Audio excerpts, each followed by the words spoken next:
Kalau kalian tuh pada nggak percaya bahwa manusia pernah mendarat di bulan, kemungkinan besar kalian bakal mikir begini.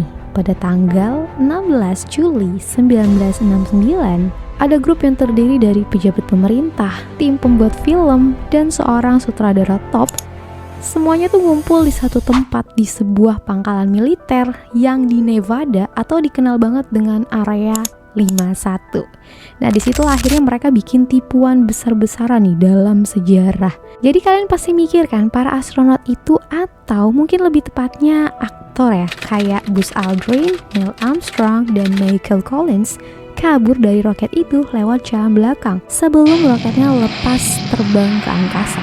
Jadi roket yang kita lihat selama ini itu kosong isinya. Ada sekitar 400.000 orang loh yang terlibat dalam misi itu. Apakah kalian percaya 400.000 orang itu bisa merahasiakan kejadian besar itu jika benar-benar pendaratan di bulan hanyalah tipu-tipu? Terus adalah sekitar 22% orang Amerika yang masih bingung atau nggak yakin kalau mereka tuh beneran mendarat di bulan. Kayak ada yang tetap meragukan peristiwa besar itu. Ada banyak banget teori konspirasi yang bertebaran mengenai pendaratan di bulan. Dan teori konspirasi ini juga didukung oleh bukti-bukti. Wow. Kenapa beberapa konspirasi itu sulit untuk dihilangkan dari pikiran atau keyakinan beberapa individu, meskipun ya udah ada nih bukti yang jelas mengenai ketidakbenarannya. Ada sesuatu yang menarik guys di balik ini semua. Hai, aku Sabrina, dan hari ini kita akan bahas apakah benar pendaratan di bulan itu terjadi. Tanpa berlama-lama, let's get into the story. Looks like Neil is coming in 5 by there. 11, Mike, see you in the background. Nah, sebelum kita bahas bantahan tentang konspirasi pendaratan di bulan, ada baiknya dulu nih kita pahami latar belakangnya. Kenapa sih bisa ada project untuk ke bulan gitu? Kita akan ngomongin soal Perang Dunia Kedua dan Perang Dingin ya. Karena dari situlah berasal mengapa negara-negara maju berlomba-lomba untuk pergi ke bulan. Dan timbullah berbagai teori konspirasi. Di sebuah dunia yang hampir hancur, Amerika Serikat ikut bergabung dengan pasukan sekutu dalam Perang Dunia Kedua tahun 1941.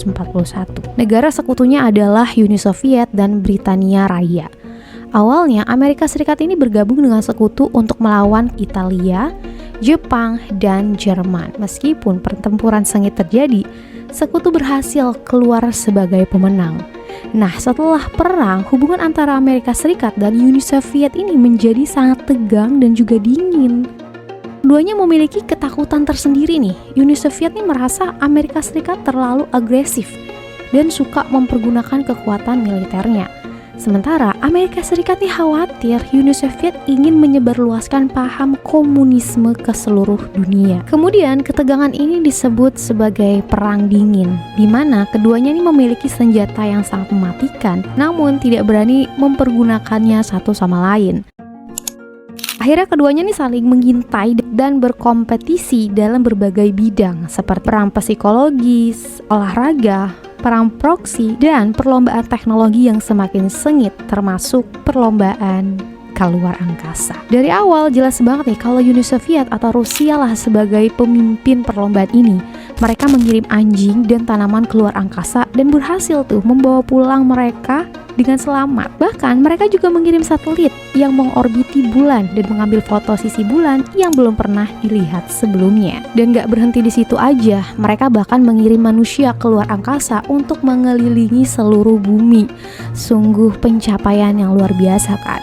Rusia adalah yang pertama yang bisa melakukan penerbangan luar angkasa. Amerika melihat ini tuh nggak tinggal diam. Amerika harus mengejar ketertinggalannya. Jadi waktu itu Presiden Eisenhower bikin badan pemerintahan baru yang khusus nih mengurus urusan luar angkasa. Mereka akhirnya mulai ngirim satelit, bahkan orang, tapi belum berhasil mengorbiti seluruh bumi kayak yang dilakukan Rusia. Nah, jadinya Amerika kalah dong dalam perlombaan keluar angkasa. Dan disinilah John F. Kennedy muncul di depan seluruh negara dan menyatakan tujuan Amerika. In this decade, we shall make up and move. We choose to go to the moon in this decade, not because they are easy, but because they are hard. Seorang astronot Amerika akhirnya mengorbit bumi. Melihat ini, Rusia kemudian membalas dengan mengirim seorang wanita pertama nih keluar angkasa. Dan ini merupakan wanita pertama ya yang melakukan perjalanan keluar angkasa. Melihat ini, Amerika nggak mau kalah dong. Tim-tim NASA bekerja semalaman suntuk tahun demi tahun berusaha untuk memecahkan teka-teki. Bagaimana mereka bisa memenuhi janji besar John F. Kennedy ini untuk mengirim manusia ke bulan pada akhir dekade? Semuanya semakin memanas, waktu semakin dekat, dan kemudian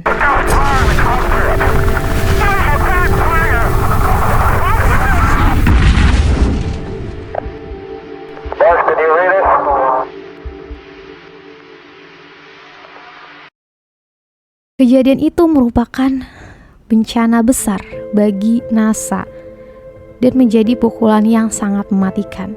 Tapi mereka tidak mungkin menyerah begitu aja karena taruhannya terlalu besar. Jadi, perlombaan luar angkasa itu bukan hanya sekedar persaingan teknologi, tapi juga peperangan ideologi dunia. Rusia adalah negara yang memegang ideologi komunisme, sedangkan Amerika memegang ideologi kapitalisme. Apakah kalian udah paham maksud dari perlombaan menuju bulan itu sangat penting? Pada tahun 1968, akhirnya NASA mendapatkan pesawat luar angkasa Apollo 8 yang berhasil mengorbit bulan dengan astronot di dalamnya. Jadi ada harapan nih bagi Amerika. Di kedua belah pihak, perjalanan ke bulan itu tiba-tiba terasa sangat dekat. Tapi siapakah yang akan sampai duluan? Saatnya tiba. Setelah uang miliaran dolar dan kerja keras oleh otak-otak paling pintar di negeri itu, sebuah pagi yang cerah di musim panas Houston, Texas, pada tahun 1969. 3 astronot menggunakan kostum siap-siap untuk meluncur. Dengan disaksikan ratusan juta orang di seluruh dunia secara langsung maupun secara siaran TV, mereka melihat dengan rasa kagum. Jika ini berhasil, ini bisa jadi prestasi terbesar umat manusia yang pernah terjadi. Dan mulailah dengan hitungan 3, 2, 1, 0. All engine running. Liftoff. We have a liftoff. 32 minutes past the hour. Liftoff on Apollo 11. Tower clear. We got a roll program. Neil Armstrong reporting the roll and pitch program, which puts Apollo 11 on a proper heading. Roll complete and the pitches program. roket meluncur menuju garis finish. Bulan yang selama ini hanya bisa ditatap manusia lewat bumi, dan sepertinya hanya khayalan aja nih buat kita sampai ke bulan. Pada akhirnya mereka bisa menyentuhnya. Ya, mendarat di bulan. Perlombaan jelas sudah dimenangkan oleh Amerika Serikat, sesuai dengan janji John F. Kennedy. And There you go. Oh, it's beautiful, Mike. It really is.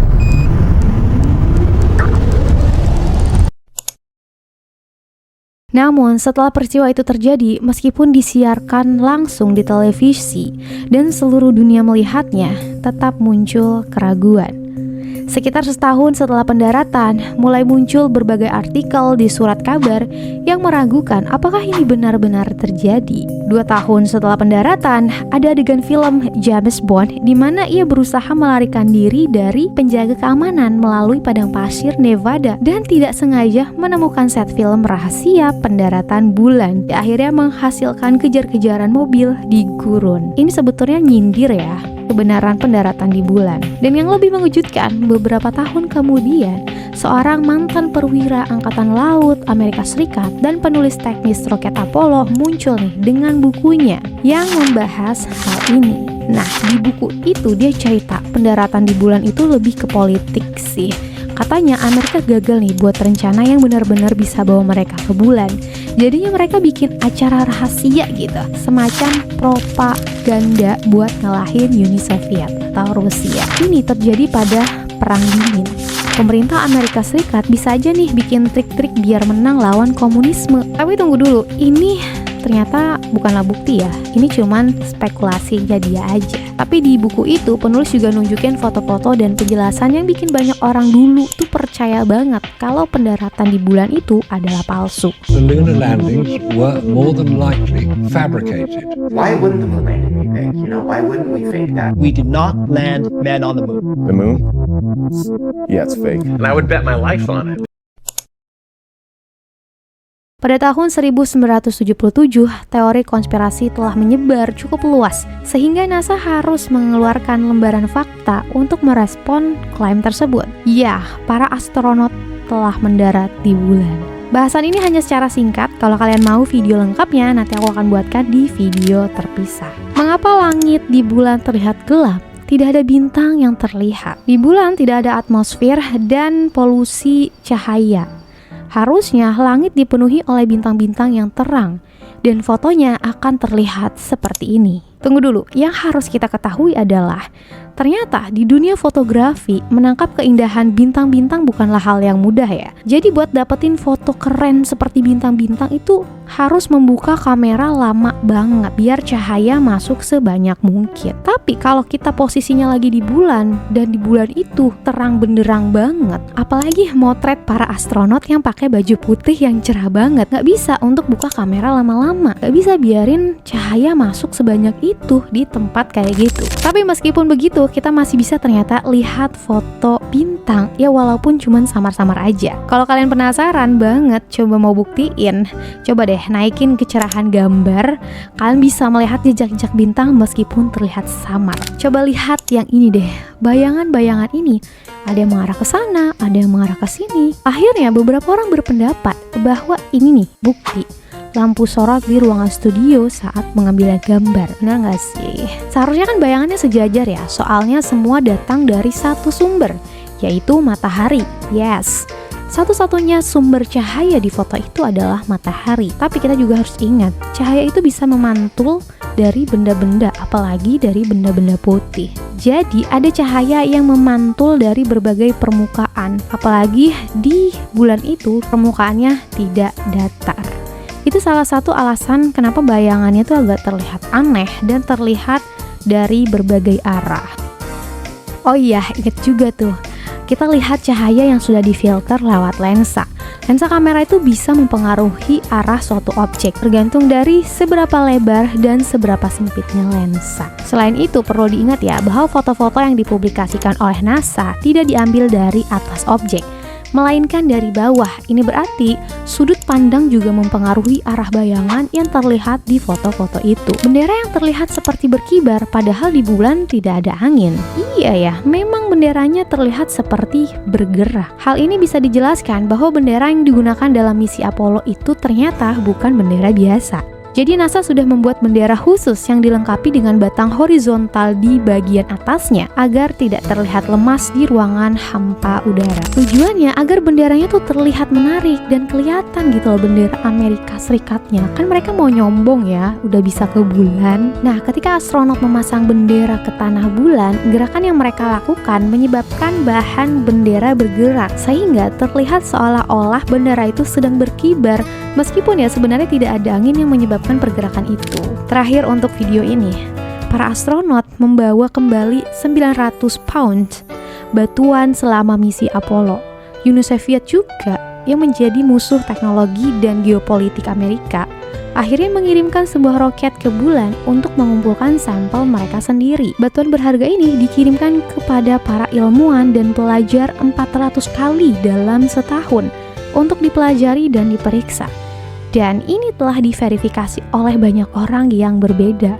Hasilnya tuh sama, bahwa batuan ini terbentuk di lingkungan yang sepenuhnya bebas dari oksigen, yaitu bulan. Selain itu, Uni Soviet sendiri juga menegaskan ya, bahwa pendaratan di bulan benar-benar terjadi. Pemimpin Uni Soviet pada saat itu dengan agak enggan ya memberikan pujian kepada Amerika Serikat, tapi mereka menerbitkan sebuah berita kecil dalam salah satu koran mereka, yang akhirnya mereka mengakui kekalahan mereka. Jika kita mengandalkan logika kita sebentar aja, ada ratusan ribu orang nih yang terlibat dalam misi Apollo, seperti ilmuwan, insinyur, fisikawan, pembuat kebijakan, matematikawan. Semua tuh bekerja siang malam menuju tujuan ini.